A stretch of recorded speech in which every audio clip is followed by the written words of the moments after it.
Hello and welcome to another episode of To the Byline. I'm joined again by Ben and Paul, and we're going to do something a little bit different today. So obviously, the past couple of weeks we've been talking about a lot of news that's been coming out of St Andrews with the whole takeover, Gary Cook, and rumours that are circulating around the club. So we're going to have a nice little change of pace now, and we're going to talk about how we think the season went. And obviously, the season's over now. So what I want to talk about is how you think the season went, who you think was the standout player of the season, what was your high points of the season, and also anything else generally that you want to talk about the performances across the games that we had.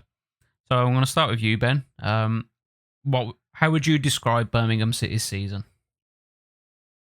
Uh, just the norm, I guess. I don't think it's. I think we've gone and we've played. Some games have been really good. Like our pressing's been really good. We've looked like a team. We've defended well. We've pressed together, etc. And then other games we've just looked awful, like worse than awful. Like I can't even compare it to Zola football because at least he somewhat played attractive football. But yeah, so it's been it's been a season of two halves, Yeah. more than the pun. But I think where we finish now, I think that's where we kind of expect to finish. So I don't feel too disappointed or like it's been a disappointing or bad season. Yeah. And then Paul, how do you think the season went? Yeah, much of a muchness in it. I think when we started, I think I agree with Ben. Eustace had got us playing a nice pressing football, and we looked like we were going to have a really good season. And then the World Cup happened, and we came back, and I think we lost 9 in 12 games or Uh, something like that. It was dire. It was back to sort of battling the bottom of the table again, and then we sort of just managed to save ourselves, didn't we? With a couple of games to go, but. Yeah. It was much of a muchness again. We've sort of showed that with the players we've got, the squad we've got, I blame the board and the infrastructure that we've had, but that is 17th and below is sort of where we were deserved to be. I think it's Yeah. where we belonged. But in flashes, Eustace had us playing some good football, and then in other times he had us playing some absolute dreadful football. Yeah, I think for me, I agree. Like, there's nothing else you can really say. I think the one word I would probably use is comfortable. I think not going into the final stage of the season, looking over your shoulder, will we get dragged into this relegation dogfight? We need a win here. We need to fight here. Just, kind of seeing out the end of the season, nothing spectacular. Obviously, I think if you'd have offered a lot of Blues fans at the start of the season, given what's happened before, they'd say, yeah, like I'd like to have a season where we're not fighting against relegation, and that's what happened. It would have been nice to see Blues pushing higher up the table, but I think given, as you say, after the World Cup, the performances there, I don't think we could have looked and said, "Oh, we deserve to finish any higher than where we did." Some of the performances were awful after the World Cup. Like you'd be sitting there thinking, what has that run happened? of 12, I think it was nine losses in 12 games, something like that. I think it was. I'm trying to get the fixtures up, the results up now to have a look. I think It's just performance and everything. Like it wasn't a case of I was unfortunate to lose that. Like we were dreadful a lot of the time. I think though, if you'd have sat down any of your sort of average, everyday Birmingham City fans and said, you're going to have a season where you finish 17th, you're not going to be dragged into a relegation fight where it's coming down to the last game of the season. But at the end of it, you might also go have a buyout and new owners coming in. They would have took your hand off at the start of the season. Bullshit. Even if you'd have offered me a buyout at the start of the season, I'd have took relegation for it. Yeah. So I think I'm so desperate for the Blues to be taken over and it change and the ownership changed. If you'd have said the only way you'll get bought out is to get relegated, then I'd have gone, all right, relegate us. Yeah. So I think that in itself, it was a good season. In many respects, obviously, you always want to finish higher up the table, but I don't think Blues could have realistically expected to finish like top half or, I think under every manager, like we've had like a really good first 10 games. So Bowyer, we was in the top 5 for a few games. Pep Platet, we was only 1 point off playoffs before COVID kind of stopped us. Gary Monk was a good manager, and it's the same with Eustace. Like the first sort of 12, 13, 14 games, we were on the periphery of playoffs. Not that we was ever going to finish there, but we were there. But the difference being, I thought personally, was that Eustace was playing a sort of brand of football which looked more like the team were actually together, and that actually started buying into how he wanted to play. Yeah. And then it just went off then. At our best, I think Eustace had us playing some really nice football. Yeah. I agree. Yeah. We're going back to your point though, Ben. Do you feel like that's a result of the squad that Blues have got, that they can't carry on playing that nice, attractive football for an extended period of time? Maybe the depth isn't enough. Maybe the quality is not there to be able to say, look, we're going to go out and we're going to play really attractive attacking football, high pressing, or however you want to look at it. Maybe there's a point where managers have gone, we just don't have the team to do that. I mean, I think you could say that, but like after the World Cup, like we didn't even look like we wanted to press. And whether they sort of seen behind, the training fields, like, guys, we can't do this every game because of squad depth or injuries or whatever, I don't know. But we sort of come back because the first sort of few games, we were pressing really high up as well. And I remember the Huddersfield game at home, like the first home game.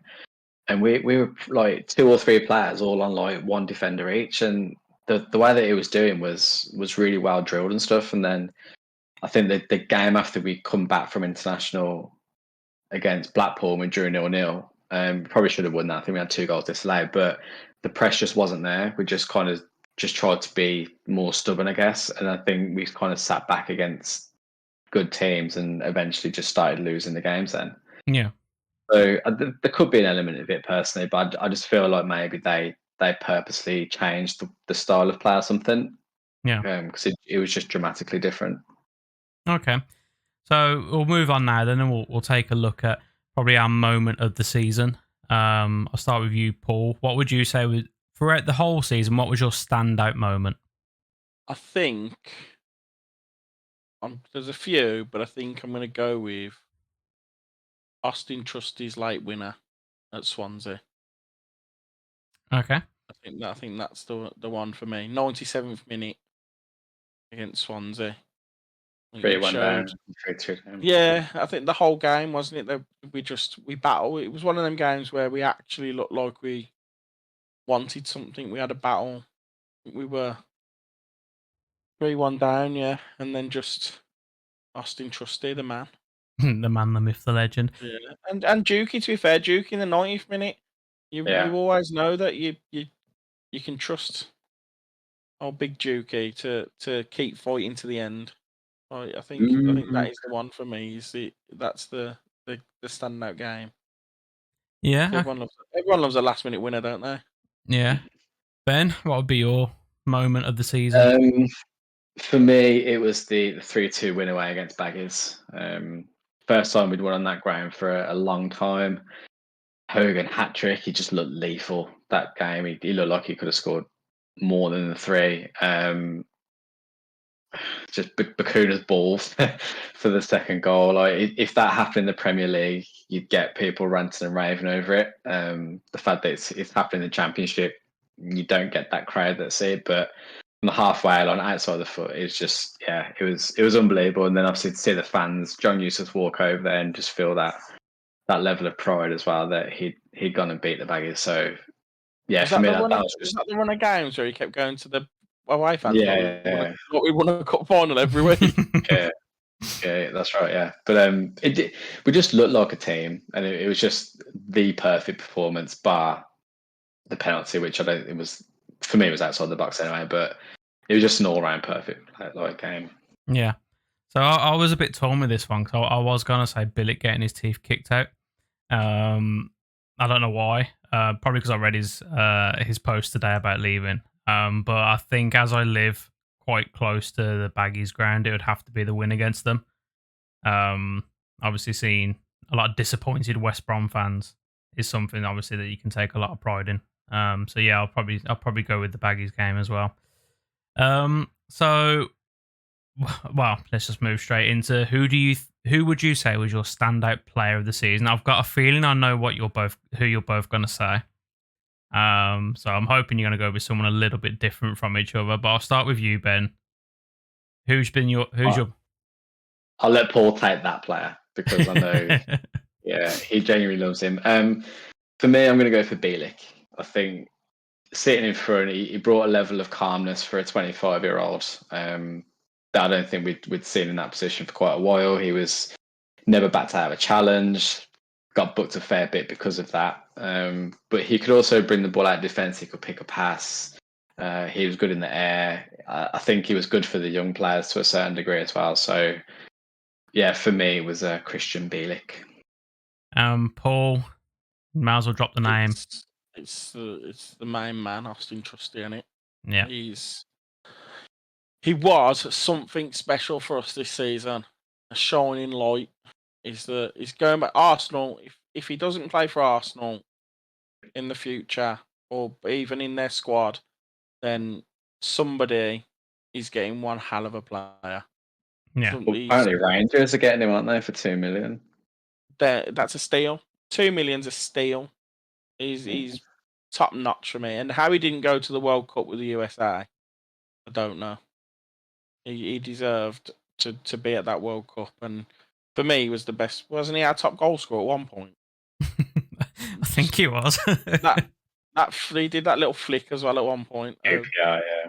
He was amazing. And then when we were struggling, we stuck him at left back for a little bit, and he was quality there as well. Yeah, I think for me, obviously, you would probably go with Trusty being the player of the season. But for me, I don't know what it is about him. It might be his hair, but I love Hannibal. I think he's got a very big future in front of him. I love his energy. I love how he gets up and down the pitch. He's not afraid to stick his foot in. He's not afraid to have a shot on goal. Whenever he came on, it just seemed to lift the rest of the players. Like even at a point, so take for example the Sheffield game at the end of the season. It was a really flat game. Blues looked flat. Hannibal comes on, injects that bit of liveliness, that bit of energy. Then suddenly we looked the dominant team. Took the free kick at the end. Obviously, wasn't the best free kick, but not afraid to have a go. I really like Hannibal. I want to be one of those people where I say, mark my words, now in the future he's going to be a star. But obviously, yeah, I really liked him. And if there was a possibility of him coming back, I'd definitely say to the Blues board, like, snatch him. Good player. The only thing I'll say about Hannibal, he was a good player. He was a crowd lifter. But I think he showed that level of naivety, especially the first half of the season, which I think that might be why he's just didn't. He's only 19 though. Yeah, like he'd go in for a silly tackle. He'd be on a yellow card and he'd go in for a silly tackle, like literally 10 minutes later. But I don't think anyone can deny how talented he is. That free kick against West Brom. Yeah, deserved a goal. See the keeper there and just think, I'm gonna have a go at this. 19 years old, wasn't afraid to stick a foot in. And to be fair to him, good on the ball as well. Not just someone who's gonna not just there to throw himself about. Actually, a bit of quality on the ball. Yeah, for me, that's why I liked him as well. Just his whole willingness to win the ball and then drive it forward, even in games that are probably looking flat and Blues just aren't putting in the best performance. He still had that energy and that sort of desire to want to win the ball and then push it forward into the attacking positions. And that's one of the reasons why he stood out to me anyway throughout the season. It's just a shame he picked 3 lone players, isn't it? It's horrible. It's heartbreaking. But like Hannibal also, like when we were talking about the press earlier, like he was the one that led the press, him and Hogan at the start of the season. And that's the reason why it was so good, because he had so much energy to do that. Yeah, but going back to what Paul just said, when you think about it, you're naming 3 lone players. Like, obviously, that's disappointing. Gotta give the Duke a mention, though. To be fair, I was going to say every season without fail, hardest working, always comes up with some goals when you need him to. Gets writ off the start of every season. His legs have gone. He's slow. He's this. He's that. And then every season we end it going, the man. Like, let's build a statue for him. Yeah. I don't think anyone could question his commitment to the club. which is something obviously that you want from every single player. But he just seems to go that For step me, above. he's up there with like our cult heroes, your Jeff Horsefields and your Tebleys and everyone like that. He's in there with them. Your Martin Grangers, all of them. He's in there with them. Yeah. Ben, if you could pick one player that's not a loan signing, who would you pick? You can go with Djukovic if you wanted to. No, I won't go with Djukovic. I think there's probably two players that stood out for me when they played. But I don't know if I'd say that they were best. Like Bakuna, I think it was Paul said, like he was really good for 1 or 2 games. Then all of a sudden he was just off the pace. Then he was really good.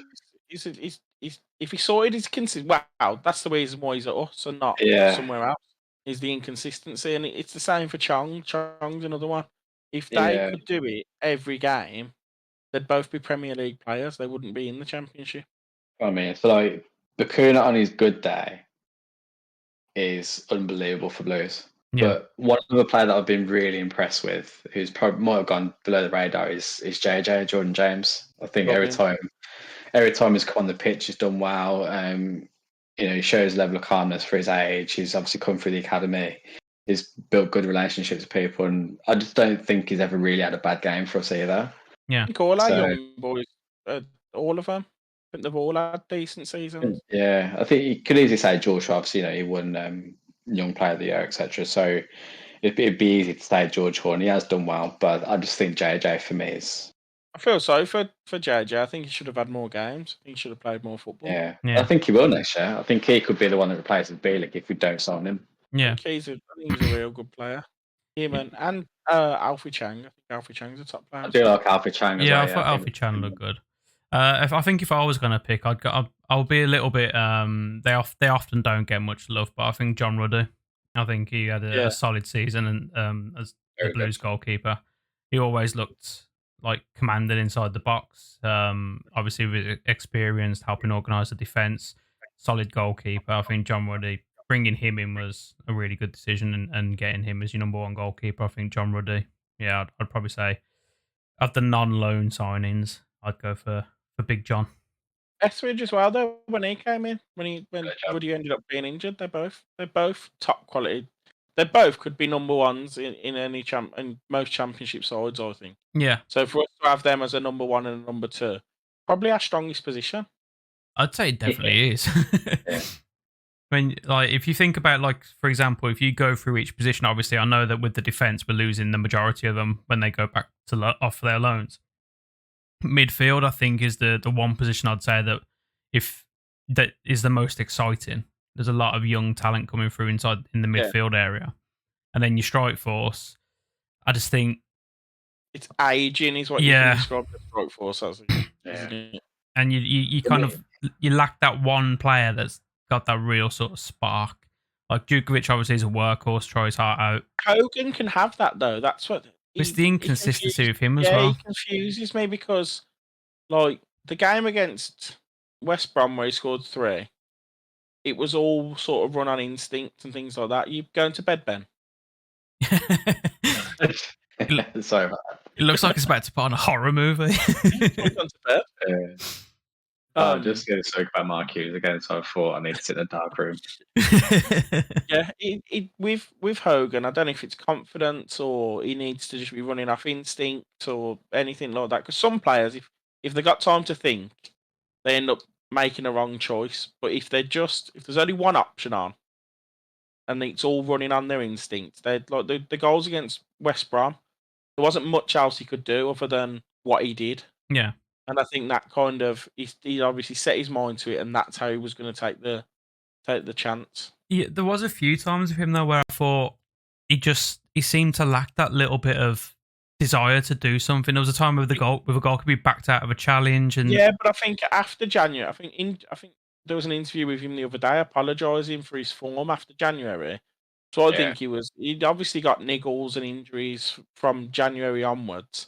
And that maybe that's the reason he pulled out with the challenge with the goal. Because I was furious in that game when I saw him pull out of that challenge. Yeah. I was like, you've just got to stick your foot in there. Like, you can't be pulling out of that. But then, obviously, if he's already injured, it's going to be playing on his mind, and it's so Yeah. you sort of. And to be But fair, I- to have the balls to come out at the end of the season and go, "I weren't good enough, sorry," like that's fair play to him. It shows the character of the man. I quite like Hogan, to be honest. Yeah, I think he is a confidence player for sure, but I don't mind him as much as the other Blues fans kind of get frustrated with him. But I think personally, we need to buy a striker in, and then we've got a striker in the youth called Simmons, who at the The moment one from Man scoring. City. Yeah, he's scoring a fair few at under 19s level or under 18s level, and I think we could probably give him a chance. To be honest with you. I think my I worry think with that would be is that obviously Blues, if you look at, say, the midfield, it's a very young potential midfield that you've got coming through. Then you rely on a young potential striker. I wouldn't rely on it. I wouldn't have him as my starter. I Yeah. think our but- biggest problem with the strikers is we don't create enough. Mm. It's easy to go, he don't score enough goals, but if he spends 90 minutes and don't get a touch of the ball because we don't create enough, like what's he? They can't score, can they? We're not getting the ball to them. They can't score goals. Yeah, but it's only And there's- Djukovic that actually runs around and looks Well, for no, angles. it's only Djukovic that he's amazing in the air and things stick to him. So we lump the ball forward and he wins a knockdown, but he's playing up there on his own. Nobody's playing off of him. The Duke was at his best when he had Shay Adams, and then Shay Adams scored goals for fun playing off the Duke. Yeah. And obviously, it is some years ago now, so the Duke had probably got a little bit more in him. But if you've got the right players making runs off of him, they'll score goals. Yeah. Obviously, news Southampton have been relegated as well, so maybe Shay, if you fancy coming back. Yeah, come home, Shay. He'll come back to St Andrews and score 3 probably. Yeah. Yeah. So, and the other thing I wanted to touch upon, obviously, is the loan signings. Obviously, we know that Trusty was probably the standout loan player, but just touching on how you think the loan players performed as a whole, maybe if you wanted to go a little bit into each individual player. They were our best players, weren't they? Yeah. The loan players were our best players. Yeah. Literally, yeah.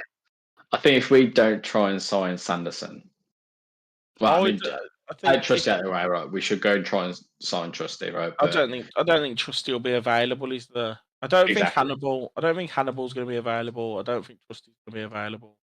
Yeah. And then if we can sign Sanderson and Bielik for me, out of all the loan players, I'd be very happy with that because I don't think that's going to cost the world either to get them to.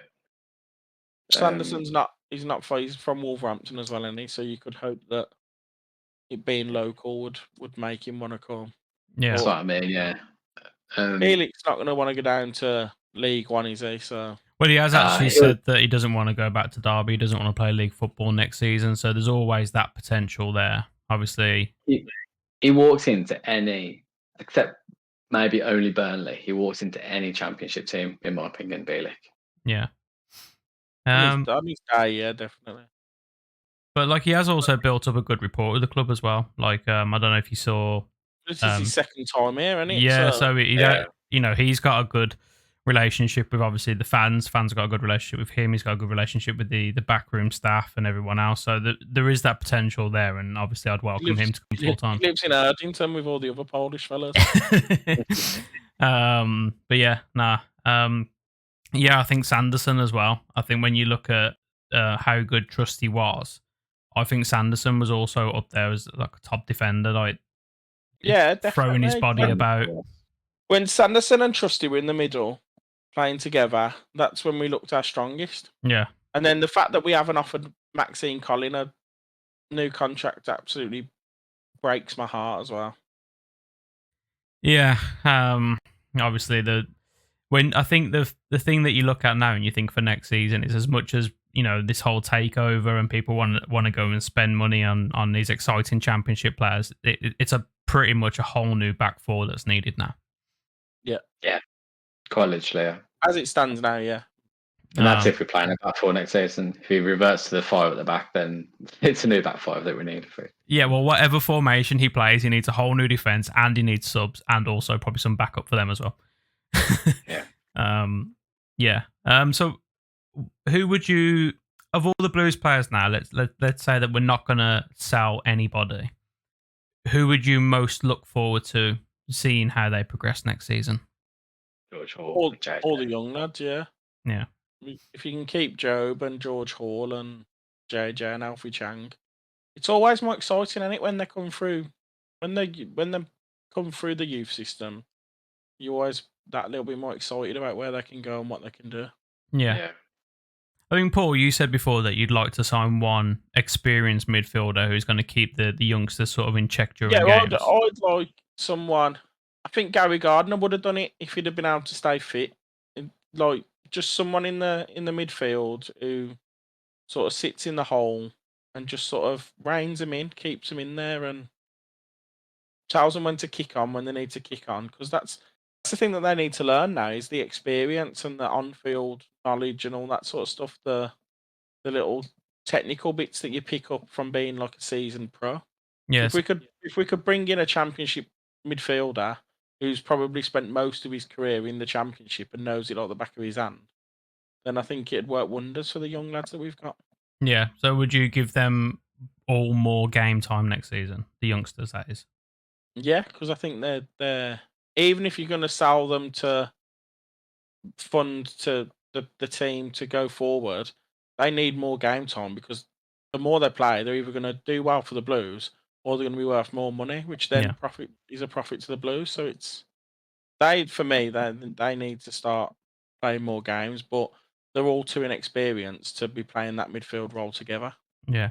And Ben, obviously, we've just touched upon the fact that the whole of the defence needs replacing. But if you could single in on one sort of position, what area would you look to strengthen the most next season? I think striker. I think spend £2, £3, £4 million on a goal scorer because I don't think there's any secret that if we had someone that could put the ball in the back of the net, I think some of the draws we had last season would have been wins and some of the losses would have been draws. I mean, one game sticks out is Blackburn away when we lost 2-1. We absolutely battered them on their turf. Chong at the post, Hogan missed 2 1-on-1s, Bakuna missed a poor blow. There were so many chances that we scuffed, literally. And I just feel like if we just had a 20-goal a season striker, it's going to cost you more than $4 million. Yeah. Probably. Well, yeah. The thing that worries me is I don't think we're going to have the money to spend. That's the risk, isn't it? And unless, as we've spoken previously, and not to go too much into that again, but if they're designed or hell-bent on getting promoted in 2 years, then they're going to spend the money, then go and do it, right? But chances are they're probably not going to have 5, 6, 7 million spend. But if I can't say a defender, then we need to get someone that can put the ball in the net. Yeah. We're Paul, desperate for centre backs. Absolutely, yeah. I think centre back is the one position that you could look at and say we absolutely 110% need that. Like that's a certainty. I think the fullback positions as well. Like I like Longella.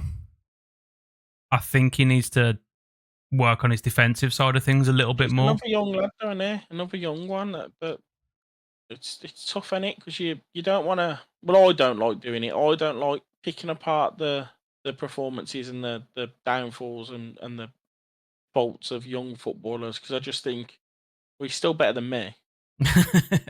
Like, and I'd sit there thinking he's a child. He's a kid. Like, I couldn't have played on the wing, and I've never ever been built for speed.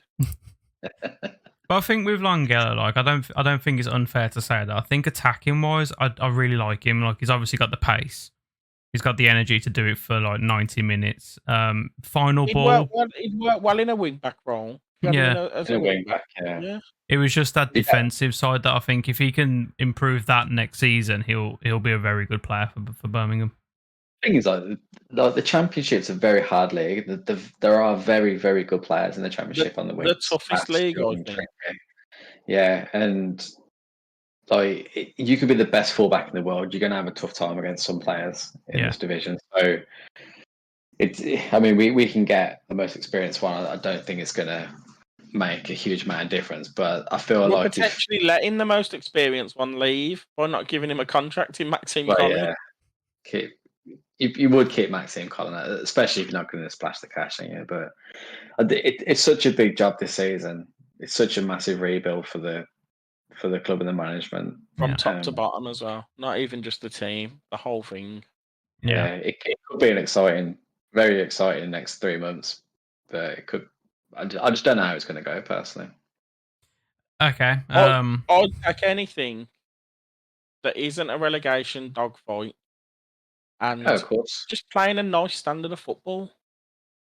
Yeah, I'm on about like signings and stuff and management and I think who's. I think in terms of signings for me, what I would like to see is, I think we've already touched upon it now, like the young players, your George Halls, your Alfie Changs, your Joe Bellinghams. I'd like to see players like that getting more time. So I wouldn't want the manager and the board or whoever to go signing players that are going to play in their positions, which is then going to stifle their progress. I think having a young, talented squad with experience running through that in certain key positions. So whether you bring in an experienced centre midfielder, then you can use your youngsters. If we have, like, for example, Djukovic and the young striker that you mentioned, Ben, comes on, and if he plays well, having Djukovic alongside him to learn from, and then at the back as well, bringing some experienced centre backs to partner with players like Longelo, who will understand that when he pushes forward, someone needs to cover, so on and so forth. I think it could make an exciting team next season.